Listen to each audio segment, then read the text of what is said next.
Start saving for retirement early. Experts say that. You hear that all the time. Start saving early, early, early. But how many people really do that? And where do you do it? There are a lot of vehicles out there, but it's all a little confusing.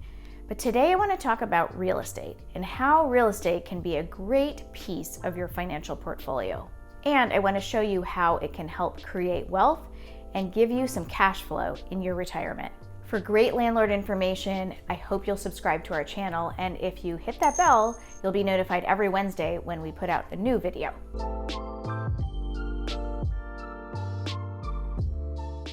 Have you been thinking about including real estate in your retirement planning?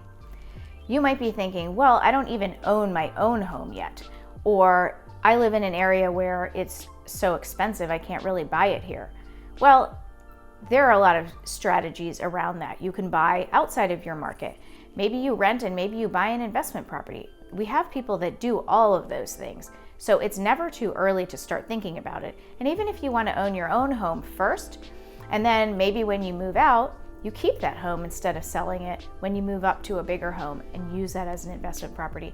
So there are a lot of different ways that you can do it, but it's really just to start to get you thinking about including real estate as part of your retirement planning. That's what I hope to do today. My name is Sue Richey. I am the co-founder of Richey Property Management and the principal broker. And my husband and I have bought and sold many rental properties over the years, and we still have several within our portfolio that we manage as part of our company. We're in the Washington, D.C. area, and it is very expensive to make cash flow work for a rental property here. You have to put a significant amount down. And we bought our properties a while back, and it took a little while for us to start seeing some cash flow, but we also know we're not too far away from paying those properties off, and then it'll create a nice little bundle of cash for us when we do retire.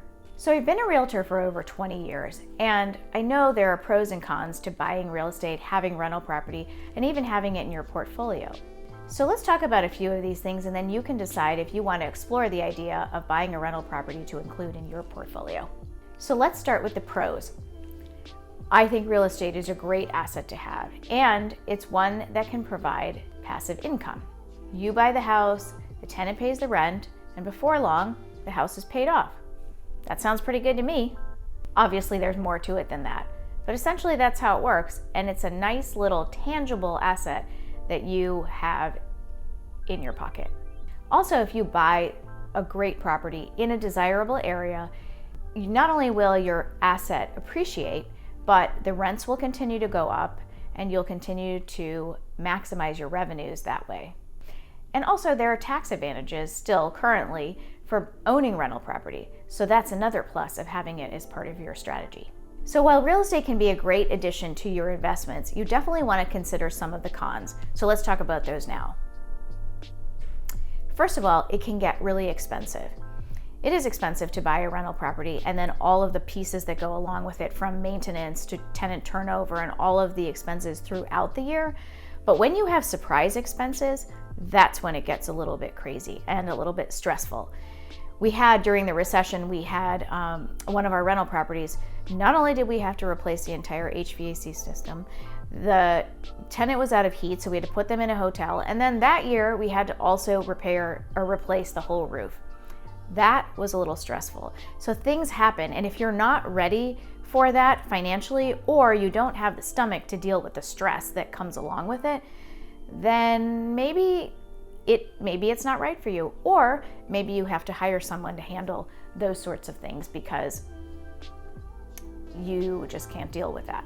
The second thing about real estate, another negative, is that it's not super liquid. Yes, you can sell it down the road, but what happens if you need money right away? You can't pull it out of the property. And if you decide, okay, I just need to sell it, well, that's going to take some time. It's going to take some time to get it ready to get on the market. It's going to take some time to get a contract, get time to close, and then you get your money. It's probably at least 2 or 3 months later that you get the cash. So life happens, and sometimes we need money out of it. So if it's money that you think you may need, then real estate might not be the best place to put it. So if you buy real estate and you plan on managing it yourself, but something happens, like say your health changes and you really can't do it anymore, or a job takes you elsewhere, you need to factor in the expense of hiring a property manager at that point to take care of it. That can be an additional expense that you may or may not want to pay. But if you have the cash, it definitely could be a wise thing to do. But it's something that you want to consider, and it could be considered a negative in the whole financial consideration. And lastly, another con to consider is that when you think about passing real estate on to future heirs, it's not easy to always divide up that property. It's not like saying, oh, I had $100,000 in an investment and you can divide it up among 3 kids and each gets $33,000. You can't divide up a house. And if you pass it on, who does it go to? Which child is going to take it on? There are expenses related to the property. Maybe they don't have the time or the resources to deal with it. So it can create some complications when you pass it on to future generations. So that's also something you want to think about. So do you have real estate in your financial portfolio? If you do, we'd love to hear your experience with it. How has it been for you? Has it appreciated? We'd love to know why you chose it too. So I hope this has helped you think through some of the pros and the cons of owning real estate and having it as part of your financial strategy. You really need to decide what's best for you based on your lifestyle and your availability and your finances. There's definitely stress that goes along with being a landlord, so that's definitely something you want to think about. But in my opinion, having real estate as a part of it is really a smart idea. And having a portfolio in general that is diversified is one that I think a lot of advisors, I'm not an advisor, but I do know a lot about real estate, but I think having a diversified portfolio is really important because it can weather many of the fluctuations in the marketplace.